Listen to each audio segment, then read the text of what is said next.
ओम शांति। ओम शांति। आज का स्वमान। मैं त्रिकालदर्शी आसनधारी हूँ। तीनों कालों का ज्ञान तो मिला है,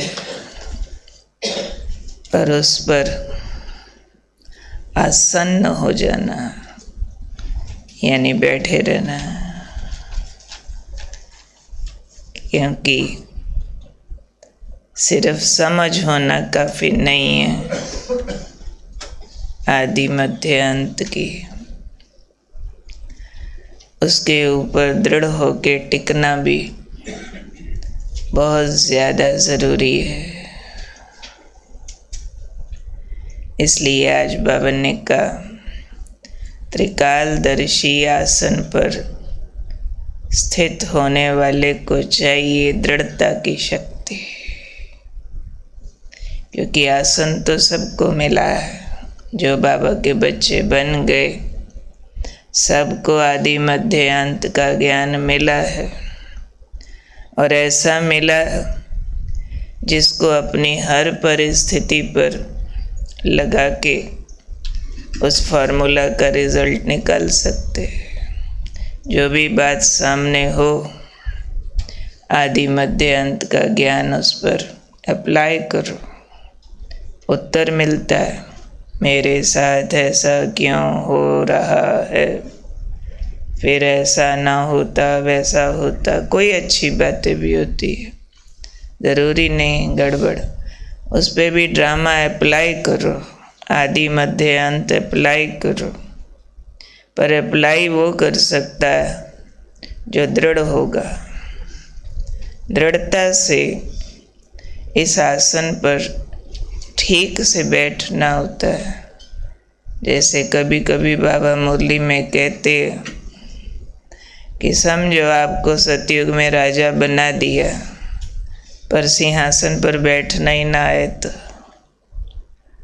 राजा रियल राजा होना चाहिए ना, जिसको सिंहासन मिले तो उस पे बैठना भी तो आए ना, शोभे भी तो सही, वो रॉयल्टी भी हो, अथॉरिटी भी हो, उस सिंहासन की पावर को यूज़ करना भी जानता हो। ऐसे ही आज बाबा ने हमें त्रिकालदर्शी का आसन दिया। फिर कहा बैठे रहो। बैठे रहो के लिए क्या करना पड़ेगा? दृढ़ता धारण करनी पड़ेगी। इसलिए आज बाबा ने इतने महानतम आसन को यूज़ करने की विधि, दृढ़ता की शक्ति बताई है। इसको बाबा ने कहा, दृढ़ता की शक्ति श्रेष्ठ शक्ति है, जो अलबेलेपन की शक्ति को समाप्त कर देती है। क्योंकि हमारे त्रिकालदर्शी बने के फार्मूला को यूज़ करने में सबसे बड़ा जो विघन डालता है वो है अलबेलापन। किसने देखा? कौन जानता है पीछे क्या था? मैंने ऐसे कौन से खोटे कर्म किए हैं जो मेरे साथ ऐसा होना था? ये अलबेलेपन की भाषा है। रियल भाषा ये है कि जो किया वही सामने आता। मैंने कौन सा किया जो मेरे साथ हुआ? इट मीन्स हम कर्म के लॉ पर डाउट कर रहे हैं, विधि के विधान को झुठलाने की कोशिश कर रहे हैं, जो झुठलाया नहीं जा सकता, एक्सेप्ट नहीं कर रहे हैं। हाँ, किया है तो आया है, किया था खुशी खुशी, भोगेंगे खुशी खुशी, कोई बात नहीं, अब और अच्छा करेंगे, अच्छा पाएंगे। बाबा ने तो सारे पर्दे खोल खोल के रखे हुए हैं कि सबने पिछले जन्मों में गड़बड़ किया ही किया है। कौन बचा? एक भी नहीं बचा। फर्स्ट आत्मा से लेके सब ने किया, सबके सामने हिसाब आया। अब फर्स्ट क्यों बना? उसने हिसाब भोगते समय क्यों नहीं किया? हिसाब तो उनको भी आए, वाह वाह करके किया, क्योंकि ड्रामा की रियल नॉलेज यूज़ की, आदि मध्य अंत की। मैं ही कृष्ण था, मैं ही बनूंगा। उस नशे ने वर्तमान में आने वाले जो उलट पुलट रूप थे, उस सारे को पॉजिटिव कर दिया। नहीं तो इतना रिचेस्ट बैगरी पार्ट में आना पड़ा, इतना प्रसिद्ध मान इज्जत वाला, इतनी गालियां खाना पड़ा, क्या नहीं आया उनको, लेकिन त्रिकालदर्शी के आसन पर दृढ़ता से बैठे रहे। इसलिए बाबा ने कहा दृढ़ता की शक्ति ऐसी श्रेष्ठ शक्ति है जो पुरुषार्थ के अलबेलेपन को समाप्त कर देती है। अच्छा पीछे कुछ किया, अच्छा कुछ गड़बड़ाया, ओके नो प्रॉब्लम, अभी ठीक कर रहे हैं, अभी बुरा नहीं मानेंगे। नहीं मानेंगे तो वो आया ऐसे चला जाएगा जैसे पानी पे लकीर, सताएगा नहीं, विवेक नष्ट नहीं करेगा, नहीं तो समस्या आती है विवेक नष्ट करके और पाप करा देती है। वो है अलबेलापन, हम अपने विवेक पे पर्दा डाल देते हैं और अच्छा करना कम कर देते हैं। लेकिन दृढ़ता की शक्ति, बाबा ने कहा अगर त्रिकालदर्शी पने को दृढ़ता की शक्ति से पकड़ा हुआ है तो वो अलबेलेपन को समाप्त कर देगी। तो बाबा का वरदान है जहाँ दृढ़ता है वहाँ सफलता है। दृढ़ता किस बात में? राइट वे में, सत्य ज्ञान को पकड़ के रखने में दृढ़ता, रियलिटी को, आदि मध्य अंत की सोच को राइट वे में पकड़ कर रखने में दृढ़ता। इसलिए बाबा ने कहा दृढ़ता माना जैसा समय वैसा सोच कर कर्म करो, यह है दृढ़ता। हर समय के लिए ज्ञान की एप्लीकेशन डिफरेंट होती है ना त्रिकालदर्शी पने की, परंतु जैसा समय वैसा सोच कर कर्म करो, इसमें दृढ़ता। उल्टी दृढ़ता भी कईयों की होती है, कुछ आई मुश्किल, अब के बाद मैंने अच्छा करना ही नहीं। समय अनुसार ज्ञान की एप्लीकेशन क्या कहती है, पहले वाले का कुछ उल्टा रिजल्ट आया और इतना अच्छा करो जो पहले वाले का प्रभाव नष्ट हो जाए। इसलिए बाबा ने कहा आदि मध्य अंत सोच कर फिर कर्म करो तो सफलता प्राप्त होती है। हर कर्म जो करो उसका, हर कर्म का भी आदि मध्य अंत, ये सिर्फ शब्द नहीं है, फार्मूला है। हर कर्म का भी आदि भी सोचो, मध्य भी सोचो, अंत भी सोचो।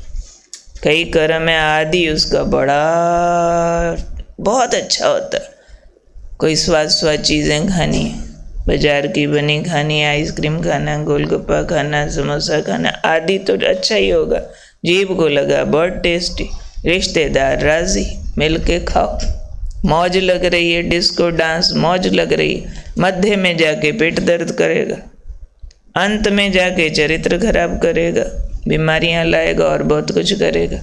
तो आदि भी सोचो, मध्य भी सोचो, अंत भी सोचो। आज जो मेरे साथ हुआ उसका आदि कहाँ होगा, द्वापर युग के कौन से कर्मों में होगा, अब मध्य में ये रिजल्ट आया पर मैंने इसका अंत कैसे करना। तो हर कर्म का आदि मध्य अंत, यानी उसके लिंक्स, पहले वाले बाद वाले, सब सोच के फिर कर्म करो। इसलिए बाबा ने कहा कि आपका जो संकल्प है, संकल्प रूपी बीज दृढ़ता की शक्ति से संपन्न हो तो सफलता प्राप्त होती है। ऐसे संकल्पों की महानता को बरकरार रखने के लिए ज्ञान की समझ पर दृढ़ता चाहिए। नहीं तो जहाँ जहाँ अपनी सुविधाएं, अपने पुराने संस्कार चैलेंज होते हैं, उससे हटना पड़ता है। वहाँ नॉर्मली हम लोग ज्ञान से हट जाया करते हैं। अज्ञान वाले रिस्पॉन्सेस को हम राइट सर्टिफिकेट दे देते कि इस हिसाब से तो हम दुखी उदास होंगे ना, बात ऐसी है ना। ये अज्ञान की भाषा उठा के ज्ञानी जीवन पर अप्लाई करना चाहेंगे। अगर ऐसा नहीं करेंगे रिश्तेदार नाराज हो जाएंगे। अज्ञान की भाषा हम यूज़ करने लगते हैं, दृढ़ता हटाने लगते हैं। बाबा ने कहा संकल्प रूपी बीज को दृढ़ता की शक्ति से सींचो तो हर कर्म, हर संकल्प सफलता प्राप्त कराने वाला होगा। बहुत गुह्य है आज का वरदान, परंतु जिन्होंने सावधानी से इस लाइन पर अपने मन बुद्धि को चलाया है, उनको कलयुग की बातें पेन नहीं देती है। उनकी जो कर्म कहानी है वो बैक गियर नहीं लगाती है, नहीं तो अवस्था अभी चढ़ी अभी उतरी, अभी चढ़ी अभी उतरी। जैसे निर्वैर भाई जी का बता रहे थे, अभी गए वतन को, तो कहते उनका एक दिन हमने क्लास सुना था जिसमें वो बता रहे थे कि सारी उम्र में मेरी अवस्था कभी भी नीचे नहीं आई है, हर बार मेरी अवस्था पहले से आगे आगे ऊपर ऊपर ऊपर ऊपर। कोई भी मौके आए, कोई भी परिस्थितियाँ आई, मेरी अवस्था कभी नीचे नहीं गई। नहीं तो ऊपर जाके फिर नीचे आना माना ज्ञान की एप्लीकेशन मिस करना। नहीं तो ज्ञान ऐसा हमारा जबरदस्त है, ऐसा अपने आप में सक्षम ज्ञान है जो संसार की हर समस्या में खुश रहने की युक्ति और शक्ति देता। युक्ति भी, शक्ति भी, क्योंकि ये क्लींजिंग पीरियड है ना, कलयुग को सतयुग बनाना है ना, पतित से पावन बनना है ना, तो धुलाई तो होनी है ना। जो अच्छा धोबी होता है उसको मालूम होता है जब कपड़े से मैल उतर रही है तो मैल ऐसे अलग करता जाए जो वापस न चढ़े उस पर, फिर और दाग उतारो और डीप उतारो और उतारो और उतारो पर वापस न चढ़े। तो ये बाबा ऐसा सफल धोबी है, ऐसा सक्षम ज्ञान हमको दिया हुआ है, जो कोई भी कारण संसार का सामने आ जावे, अगर ज्ञान ठीक यूज़ किया हुआ त्रिकालदर्शी बने का उस पर आसन है तो अवस्था सिर्फ ऊपर जाएगी, उसका बैक गियर कभी नहीं लग सकता। अगर कहाँ भी अवस्था थोड़ी भी ऊपर से नीचे आई है, उतना हमने ज्ञान की एप्लीकेशन मिस की है, उतना समझ मिस की है, उतना 3 काल देखने वाली आंख बंद की है, उतना फार्मूलाज अप्लाई नहीं किए, तो हमेशा दोष अपने पर लाना चाहिए कि मैं कारण हूँ मेरी अवस्था नीचे ऊपर होने का। बात कोई भी हो, बात में दम नहीं है। बात तो बाबा ने कहा बाप से ज़्यादा शक्तिशाली थोड़े, बाप शक्तिशाली है, ज्ञान शक्तिशाली है। जो हमें फार्मूलाज दिए वो ज़बरदस्त ताकत रखते हैं। तो बार बार याद रखना है, मैं कौन? मैं त्रिकालदर्शी आत्मा। दृढ़ता से उसके आसन पर बैठे रहना। हम अपनी कमियां छिपाने के लिए जो ज्ञान के फार्मूलाज है उसको पलटी मार देते हैं कि ये बंदा ऐसा, ये परिस्थिति ऐसी, ये बात ऐसी, ये बीमारी ऐसी, ये बातें गलत है। नहीं, मेरा चिंतन गलत है। तो अपने चिंतन को हमेशा चेक करते रहना, ये है त्रिकालदर्शी स्थिति के आसन पर बैठे रहना कि चिंतन मेरा ईश्वरीय डायरेक्शन, शिक्षा, गाइडेंस से हिले नहीं, उस पटरी पर रहे। कौन सी ट्रेन स्पीडी होगी? जो पटरी पर ठीक टिकना जानती है। अगर ज़रा सा भी 1 सेकंड के 100वें हिस्से भी वो पटरी से टलती है, पूरी ट्रेन पलट सकती है।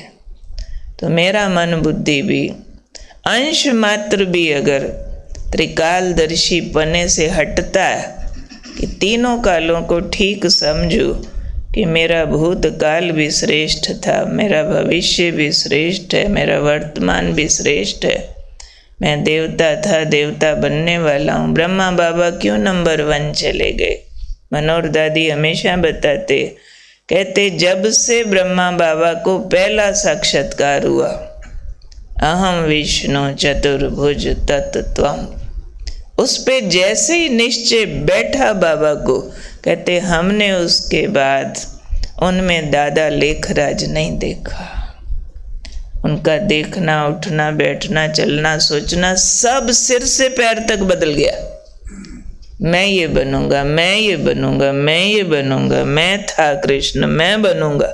वो जो ऐसी धुन चढ़ी ज़माने भर ने सितम कर लिए, बाबा की अवस्था को कोई नीचे ला नहीं सका।